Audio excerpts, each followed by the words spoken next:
Unmasked, Unedited, welcome back. I think it's part 9. Are they connected? Not really. What are they? I'm Orion Kelly, that autistic guy. I'm all about providing validation and support for autistic people and their loved ones. And usually I do videos that are very slick, in my opinion, very edited, very educational, very specific to the world of autism and neurodivergence. On the other hand, I have an entire series of these unmasked, unedited videos where I basically just decide, you know what? I'm going to do a video where it's just me ranting about a particular situation or a particular topic. This topic is about bullying, okay? Did you know that neurotypical people, if they do bullying activities, they're bullies? Did you know that autistic kids, autistic people who do bullying activities or are misinterpreted as bullies, are actually monsters? Did you know that? I didn't know that. That's nice. No idea what we're always building to say. I think what I'm trying to say, so this is where you're going to see just me, just Orion Kelly, that autistic guy. I can't edit out the crap, even though I want to. You're just going to get it how it is, my friend. And can I just say, I've come prepared. That's right. I've got a couple of law books from my days back in the early 1940s at law school. It's not that long ago. At law school, we're going to talk about some things to do with bullying, my friends. Not to mention just the genius up here that I don't need books for. Doesn't exist. Okay. But seriously, oh God, this is the kind of stuff that actually you wouldn't see. This is the kind of stuff you don't actually usually see. The constant stimming and, oh, is that a hair in my face? Where'd the hair go? These t-shirts making me itchy on my back. By the way, do you like my t-shirt? It says, there's a 99% chance I don't care. Hey. And just so we're clear, I've got a t-shirt. By the way, you congratulate me. I had a goddamn shower this morning. That's a tick. Had a shower, got dressed, and here I am, my friends. My funny little t-shirt and some black track pants. There you go. Oh, I surrender. Okay? Whew. Okay. Here we go. So, it is common, and maybe a better way of saying it is, it has become relatively popular or asked for the topic of bullying, okay? People in the community, when I ask for topics or even just themselves, I'd love you to do more topics about bullying, about being bullied as an autistic person, as a neurodivergent person. But I can do one better than that, my friends. I can not only talk about that, but I can also talk about, in the end, as an autistic guy, who's also an autistic dad of an autistic kid at school, I can talk about, personal experiences. Personal experiences dealing with having an autistic kid in mainstream school being bullied for being different. So, where do we start? Maybe we should start at why are people bullied? From a psychological point of view, in like general terms, that's a massive question. That's like a thesis, okay? From an autistic point of view, let's go ahead and just say, because we're different. People can be bullied because the person who's bullying them is intimidated by them, right? Or feels like, they somehow have to bring them down, tear them down to feel not so weak and horrible. You're not going to find many strong-willed, strong-minded, strong in themselves bullies, right? So, specifically, autistic kids, autistic adults, autistic people, neurodivergent people. If you're different, actually, it doesn't have to be neurodivergent. If you're different to the norm, to the majority, you're going to get bullied. God damn it, this t-shirt is taking the piss out of me. You're going to get bullied. That's, in my opinion, that's just a matter of fact. in my opinion, I put it to you that even in 2024, I don't believe that the norm, so, the neurotypical or the able-bodied or, I guess, the majority feel like they've passed the point of bullying based on difference. I don't believe that to be true. I just don't. And I'll go as far as to say, I don't think you or I are immune.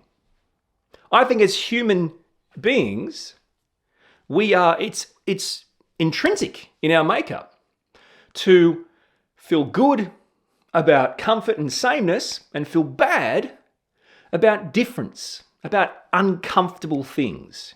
I think maybe it's actually goes all the way back to the caveman brain, right? When you feel safe and secure, that's a good feeling.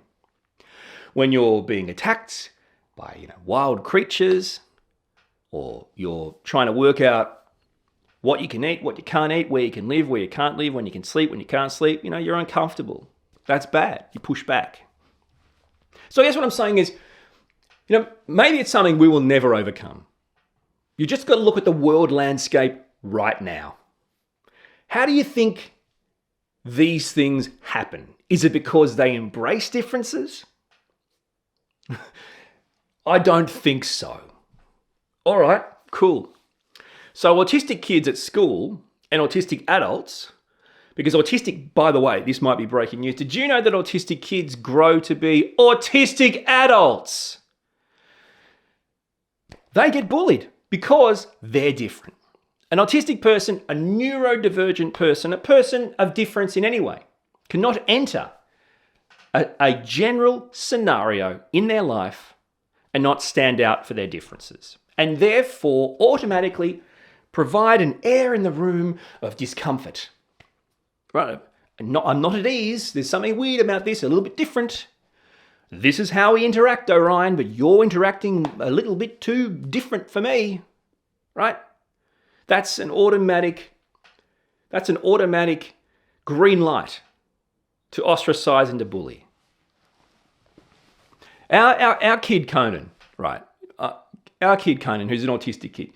The kid's been bullied for being different since daycare, since kindergarten. Forget about primary school, elementary school, whatever you guys want to call it.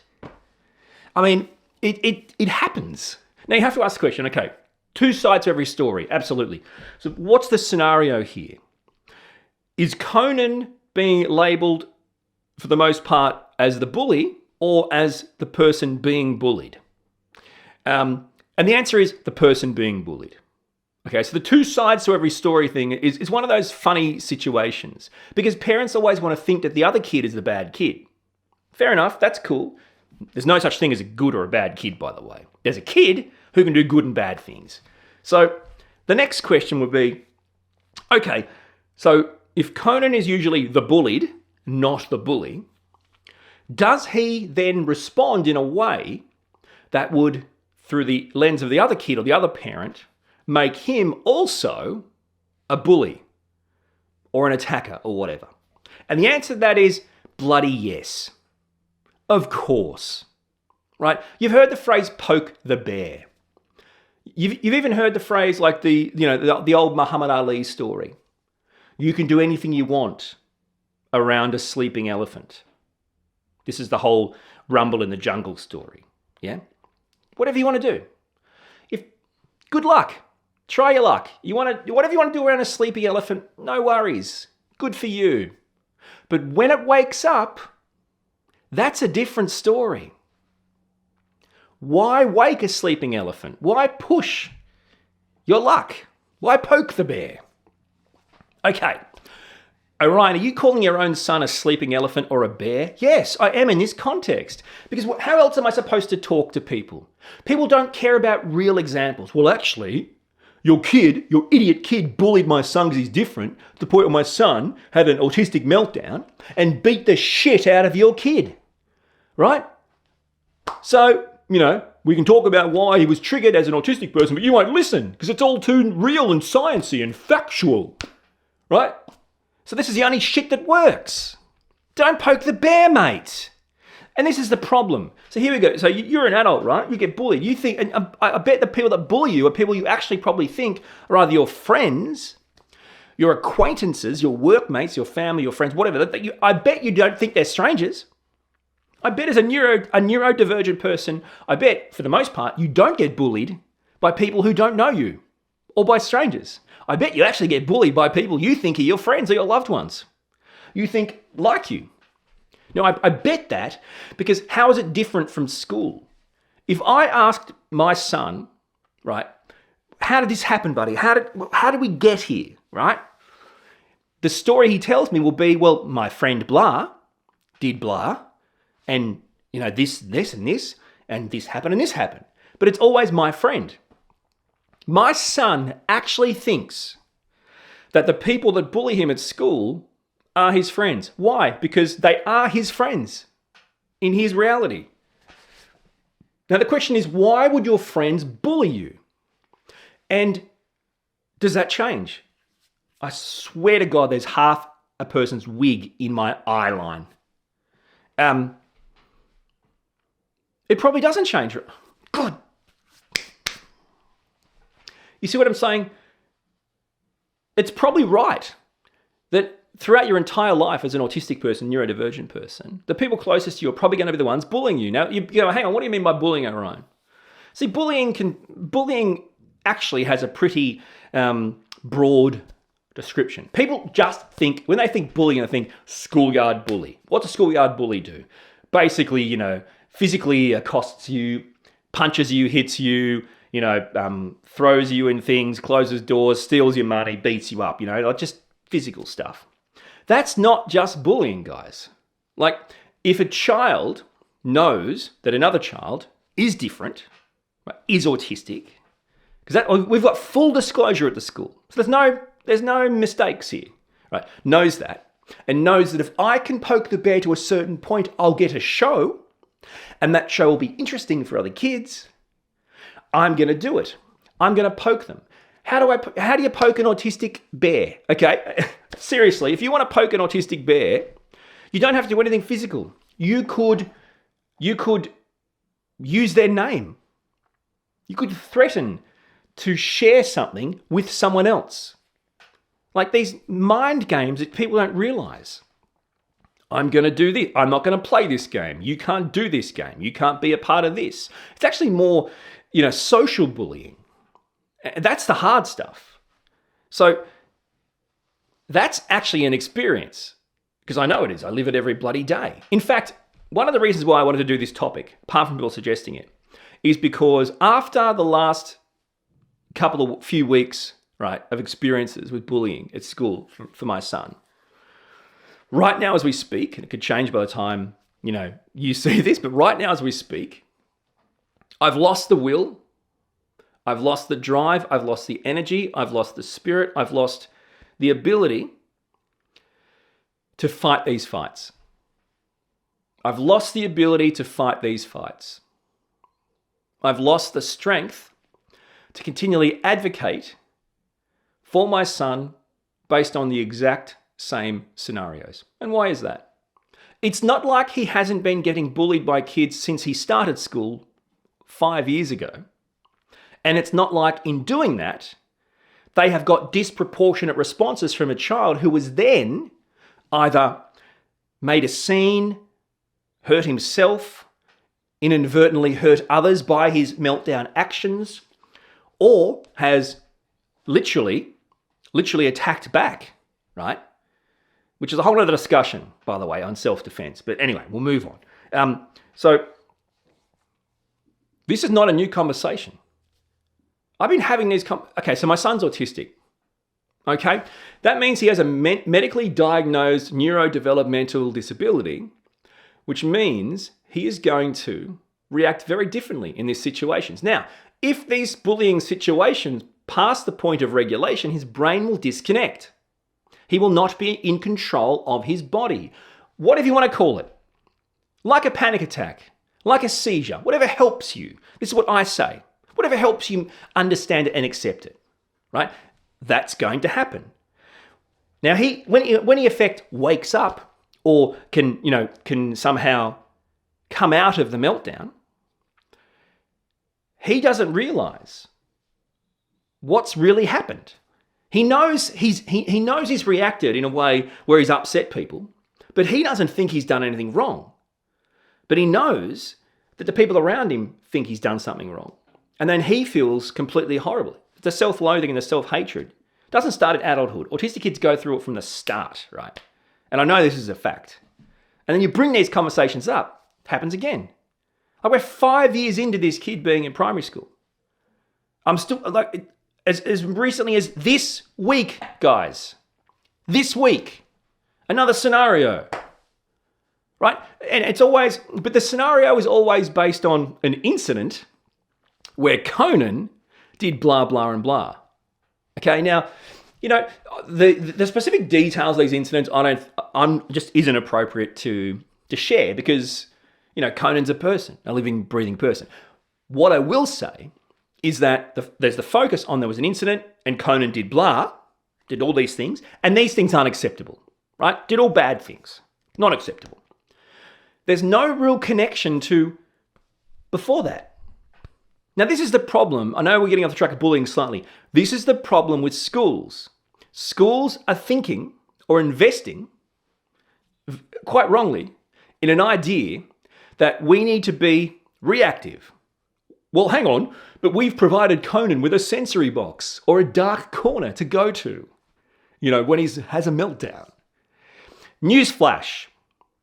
You can't reach an autistic kid in meltdown. You can't reach an autistic person in meltdown. Meltdown and shutdown is when the brain disconnects due to an inability to continue to regulate itself because of what's been happening in its environment, with people, with interactions, with sensory stuff. Hello? Is this thing on? Like, seriously? Completely gone blank. So, there's never a focus on what got there, right? So, you know, it's for the last 5 years, it's like, okay, let's take a step back. How did this happen? Now, that this is the thing, people think kids hold secrets. No, autistic kids, or my son, he'll barely get through the door at home after school, and he'll bang, tell me the story. Oh, something bad happened today. Oh, what happened, buddy? And he'll tell me the story. Like, literally almost verbatim. He doesn't leave anything out. He has no idea of making himself look good or bad. He just shares the story. Now, there's always a reason. So the incident today where Conan did blah, blah, and blah, that's unacceptable. This didn't happen in a vacuum. This didn't happen because Conan just does that. This happened because the other kids were bullying an autistic child. Now, this is where parents go, all kids should be treated equally. We can't be just living our lives trying to make your son feel better. Okay. That argument is an argument. Is it factual? I don't know. Schools have a duty of care for all kids. They do. But the thing is, they'll say that. But then it's like, but hang on, you haven't been using that for my kid. Like, so it's one of those interesting conversations. Here's the answer, though. Well, hang on. If you have a child who is a neurotypical child, who is disability-free, who is in school, and going to school in a class with a child who has a disability, they might use a wheelchair, they might be autistic. Yes, in fact, because they have a disability, as in something that is disabling them from living and engaging in life to the extent that your child can, in fact, yes, legally, morally, ethically, all those reasons, they are actually, in fact, entitled to more, to different supports, to different things. They actually are. It's like, my kid can't bring a stimming toy to school. It's like, what do you mean? Does he have a medically diagnosed condition that requires them? Or are you going to complain your kid can't come in a wheelchair to school because his legs work? I mean, come on, guys. So the parents don't help. I mean, honestly, we are literally on our own planet. My wife and I, we look around, there's no one here. There's no parents that care or want to understand or want to empathize or want to be a part of this. No. The school, they try their best, But you have to ask the question, if we're dealing, like schools deal in analytics and facts, right? You teach a kid, you test a kid, you look at the stuff, and analytically, factually, you go, right, this kid got it or he didn't, right? That's how schools do stuff. So let's do it the same. My kid's been going to school for 5 years. He's still getting bullied, which is triggering autistic reactions, which you guys are then saying this is the problem. Okay, so let's look at that. You failed. You failed. How have you succeeded? You might think, well, that's generic. So the point is, from day one, for 5 years, I've been saying, listen, this is an autistic kid. These things you're talking about aren't willed, aren't intentional. Now, I swear to you, for the first couple of years, I know, and they've said it, they don't believe me. They don't, at some stage, they didn't actually believe that some of the behaviors Conan would do that were triggered were uncontrollable autistic responses. They legitimately believed he was just intentionally doing these things. Now, let's be clear. There isn't an autistic kid on the planet that isn't capable of intentionally doing things or manipulating, because that's human nature. So they don't get a free pass, right? Cool. But let me tell you, autistic kids in a school environment and autistic adults in a work environment are already, just rocking up at the start of the day, are already putting themselves into a different planet, into a different language, custom, culture, into a different environment, none of which is inherently natural to them, right? They are aliens in this environment from the start, just showing up, yeah? And then you start to add every little bit. What do you think's going to happen? It's going to be harder to not be your true self. Now, the core issue here is autistic kids get bullied because they're different, right? That triggers autistic reactions, which means they become autistic. They become too autistic. And then they're forced to apologize to a peer who's bullied them and triggered them for being autistic. That's one of the great frustrations for me. Now, I got some things here. I just don't want to stuff this up, okay? So let's talk about some of these points that I wanted to talk about with bullying.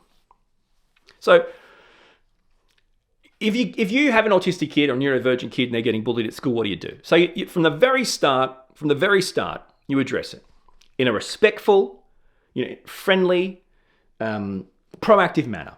Okay, it's about building relationships from the very start. Okay, so let's just stop. So as you know, my son's autistic.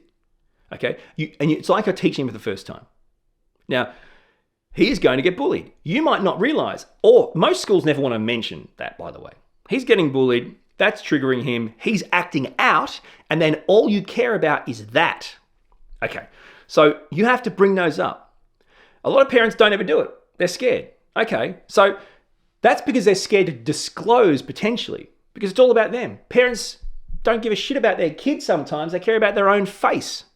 You have to disclose to the school if you've got an autistic kid. Why? So they can get the supports they're legally entitled to. So don't come whinging to me, guys, if all you're doing is trying to save face, not even being honest with your own bloody school. Okay? It's ridiculous. All children have a human right to education. Now, there are rights for those with disabilities. Yeah, that's right. So schools have higher bars to reach when they enroll disabled students. That's not like a privilege, that's a right. Meaning they can breach it, right, or they can adhere to the law.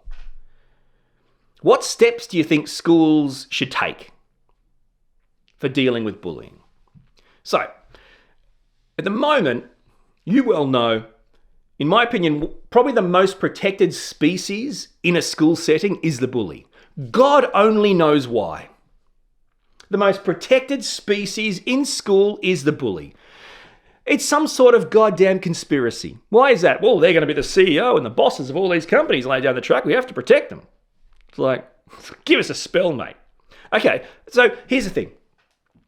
I'm not going to talk about neurotypical kids. That's not my thing. So if you have an autistic kid or a kid with some form of disability, the steps the school must take with regards to bullying are adhering to state, federal, and international disability discrimination law.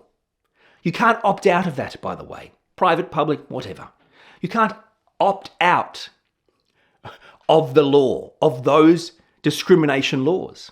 If you think they can, if you're in Australia, say, no worries, let's bring this up with the Human Rights Commission or whoever it is in your neck of the woods. Right? Let's go ahead and bring it up with them. That's my advice. So the steps are abide by the law, guys. So you have a duty of care to all kids. Great. Tick. Okay. And you have to abide, because my child has a medically diagnosed disability, you have to abide by the goddamn law. What does that mean? It means stuff that you don't want to do. Hard stuff.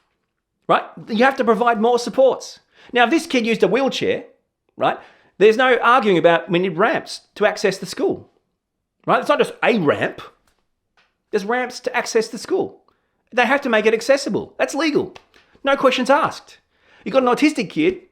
Well, we can't do this and that. We can't. What do you mean you can't support them in the playground? Like, how? Then don't complain to me when they get bullied to the point where they are triggered, they melt down, and some of the kid gets hurt.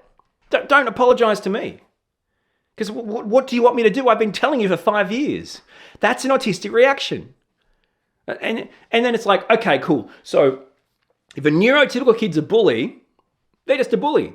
It happens, right? It just happens. If an autistic kid is bullied and then has an autistic response, they're not a bully. They're a monster. We must protect the classmates from the autistic child. Why? He'll hurt them. She'll hurt them. They're monsters. So a bully bullies an autistic kid. The autistic kid's triggered, has an autistic response, shutdown, meltdown, whatever, outburst, autistic rage, whatever it is, uncontrollable response. In retaliation, triggered to that. And they are the monster. Now, do you see how horribly misguided that mindset is? But by the way, that is the current mindset. If your core reason for making sure the autistic child is kept away from other kids, after that or in the next period or through the next break or whatever, your core reason is to protect the other kids. You are in effect labeling the autistic child a monster, an offender, right? The bully. But that doesn't make any sense. None of this would happen if they weren't being allowed to be constantly triggered and peppered. These are kids, autistic kids, who are doing their best to fit into a planet that they don't have any idea about and are still being called the monsters, the problems. So this is the thing, right? I've experienced this, and more recently, I've been talking to parents across the country, so in Australia, and they've talked to me about, did you know this idea of mediation in school settings? And I mean primary school, elementary school, right? So we're talking kids 10 and under.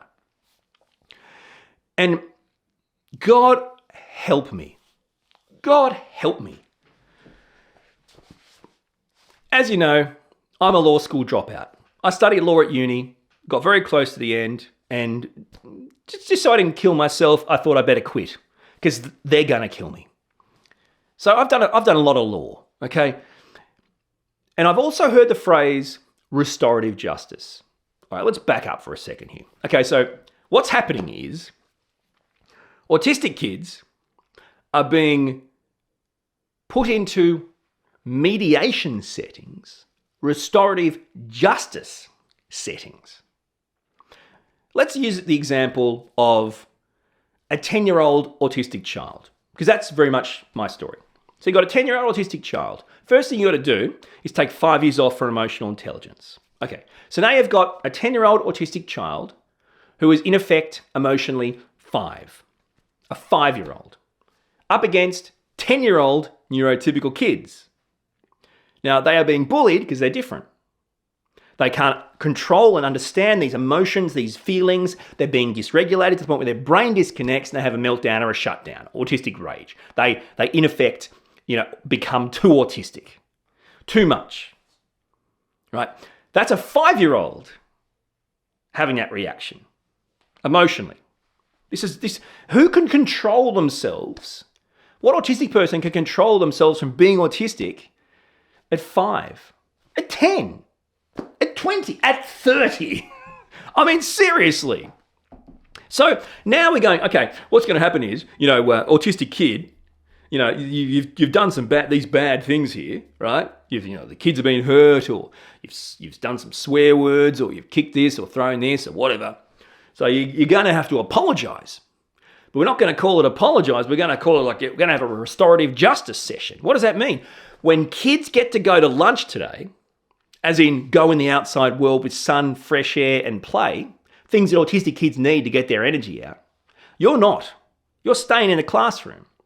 And there's going to be a revolving door of kids coming through. They're going to sit down and you're going to have to apologize to them. But we're going to call it restorative justice.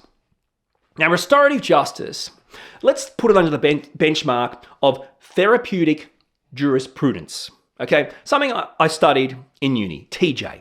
So jurisprudence, but it's therapeutic. So it's a form of justice that looks at creating a holistic approach to both the offender, the victim, and those peripherally involved, the community, for example.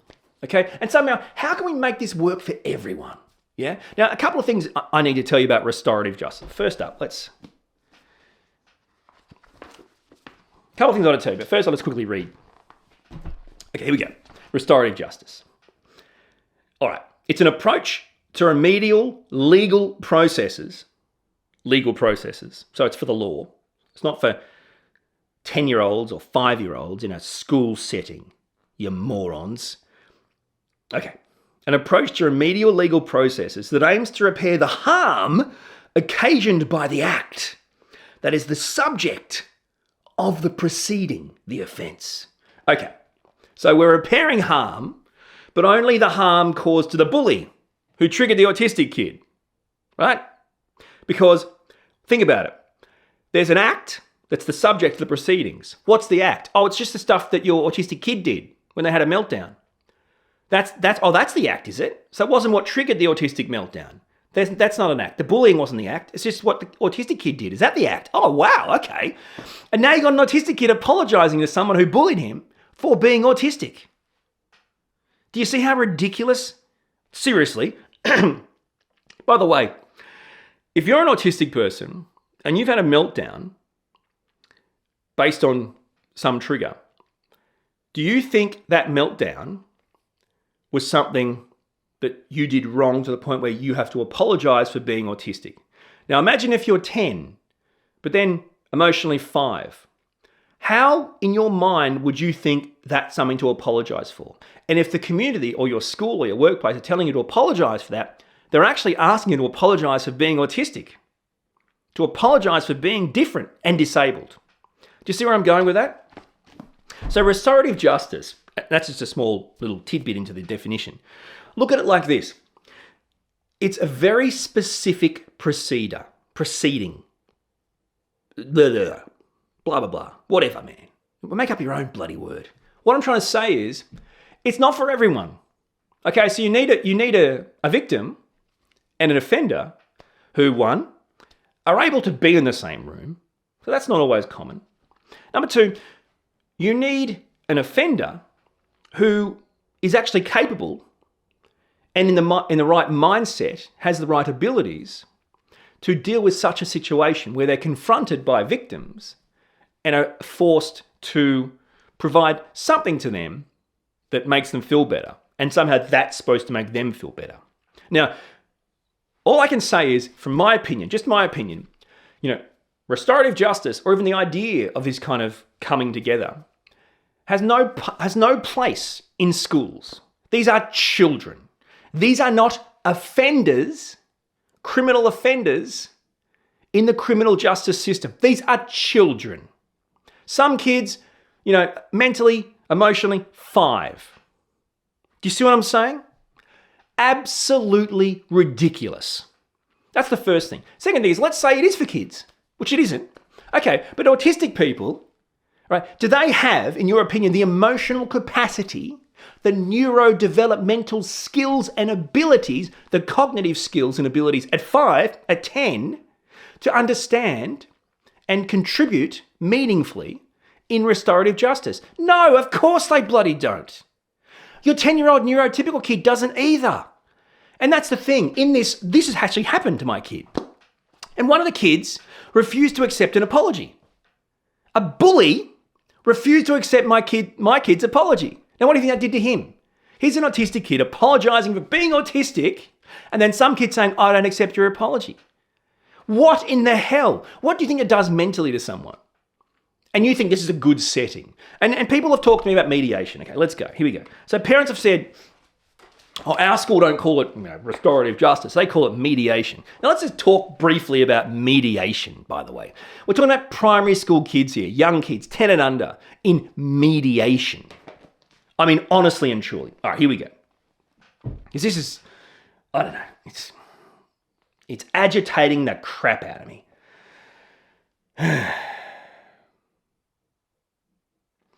Mediation, a process in which a mediator assists parties to resolve a dispute. What's the dispute, by the way? See, we have to think about this, right? Okay, so if you want to, there needs to be a matter, right, before the court. You need a matter to go to the court. What's the matter here, right? That's where it came from. Without a matter, there's no necessary need for the court, right? Now, they're saying a dispute, which I think, okay, so let's say a dispute, slightly different to a matter, okay? A matter could be, I punched you in the face, right? That's a matter. A dispute could be, we have a disagreement in a transactional, I don't know, a transactional dispute or business decision or something. Anyway, you see what I'm saying? That's very different. What's the dispute, guys? What's a dispute here? This kid bullied this kid. This kid had an autistic reaction and hurt this kid, either their feelings or physically. How is that a dispute? What's in dispute? What's in dispute here? That he did wrong or right? Do you see what I'm saying? Now, we can argue this, but we're talking about kids, guys. This may include helping them to identify issues in dispute, developing options, considering alternatives, and endeavour to reach an agreement. Generally, mediators are neutral and impartial. Who does them at school? The teacher of the class. How is the teacher of the class impartial or neutral? The teacher in the class of the kids is neutral? No, they're not neutral. It's their teacher. They're not impartial. Parents aren't impartial. Do you see what I'm saying? What, they like all the kids equally? Whatever.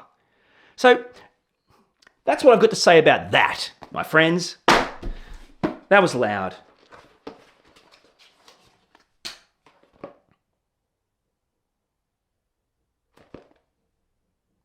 Here's another book. Mediation and arbitration. So it's a stepped dispute resolution process. Resolution process. Where mediation may be followed by arbitration.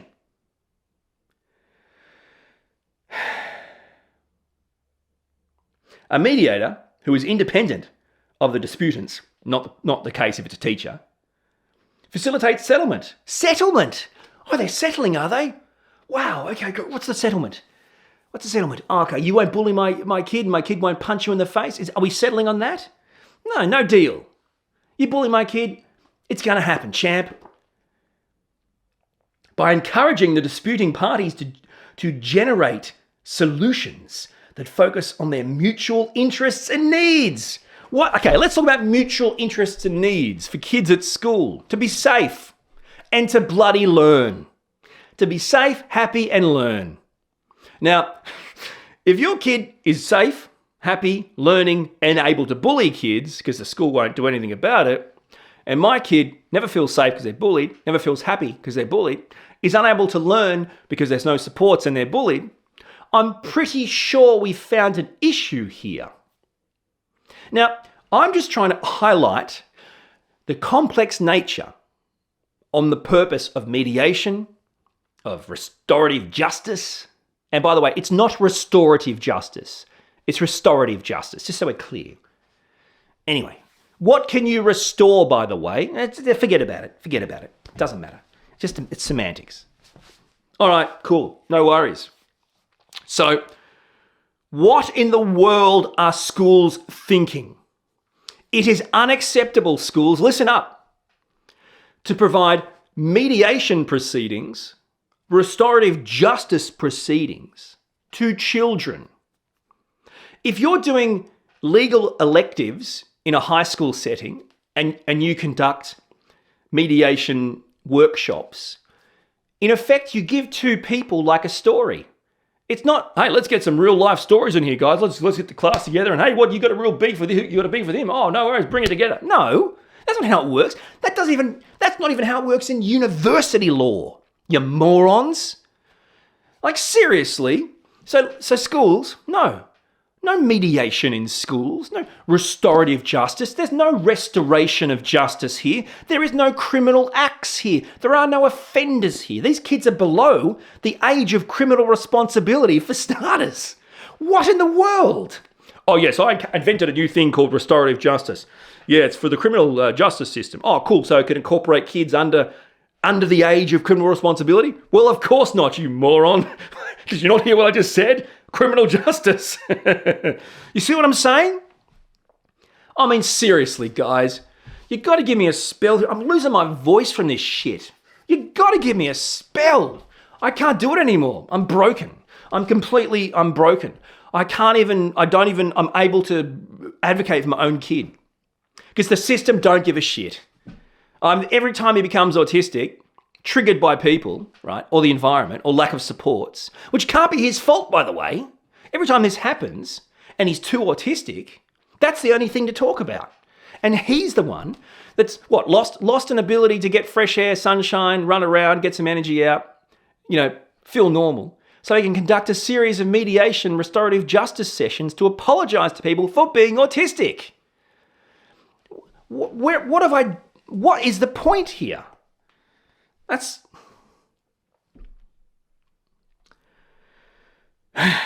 The thing is too, you get this argument a bit, and this is, I can't do much more with this. I got to go. I just want to say some stuff here, which means I'll be going in 20 minutes. What I'm trying to say is, you hear the school go, well, it's all about building resilience, right? It's all about building resilience for our children, allowing them to make their own decisions. Okay, let's stop. Because I have only been trying to educate schools for, about 5 years. Let's stop here, okay? Number one. Forgot.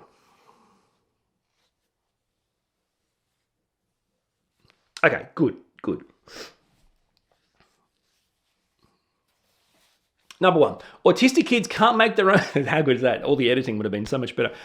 Autistic kids can't make their own decisions or choices when their brain is disconnected from them and they're having autistic experiences, meltdowns, shutdowns, autistic rage, these types of things. You can't make choices or decisions when your autistic brain has disconnected because it is past the point of regulation. Hello? Can you hear me now? No choices. Autistic brain disconnected. Choices. No choices. Here, no choices. Choices, not here. Full stop. Second, resilience. Okay, let's talk about resilience. Stopped. Resilience. Okay. So you wake up in the morning as an autistic kid, as a young autistic person. Every step of the way just to get to school is a monumentally, emotionally, physically, and mentally draining experience. From regulation to the cognitive challenges, executive functioning, dressing, getting ready, being on time, anxiety, all sensory regulation, all the issues. You get to school and you do your best to mask, to suppress your true autistic selves, to fit in so people actually like you. They don't. The ones you think they do will bully you anyway. But anyway, you do that. The school constantly is throwing grenades at you, right? Sensory stuff, lack of supports, bullying. what's the word? God damn it.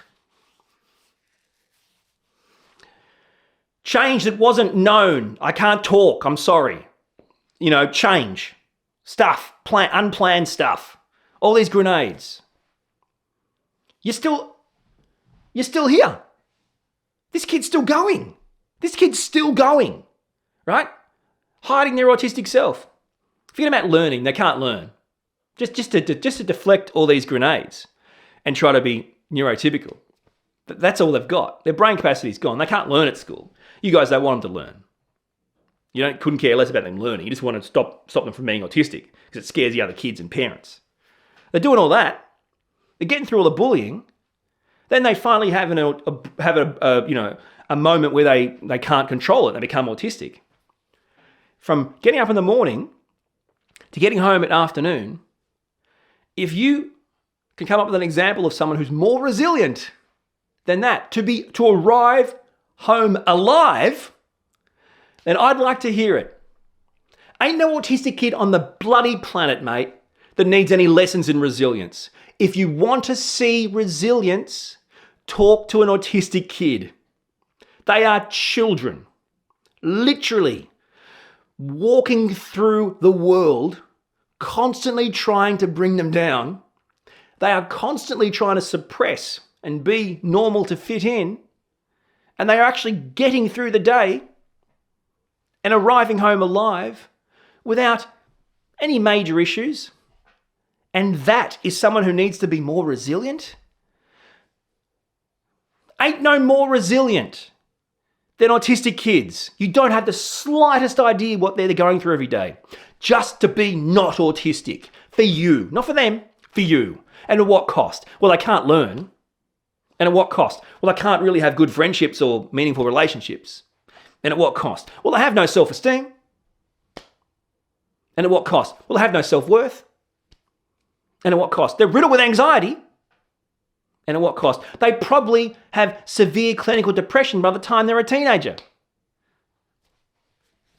What do you mean resilience? Son of a... I don't want to hear any more of this crap, by the way. I don't want to hear any more of this crap from teachers in schools about neurodivergent kids, right? Neurotypical kids go to school as themselves. Be themselves. Go home. Be themselves.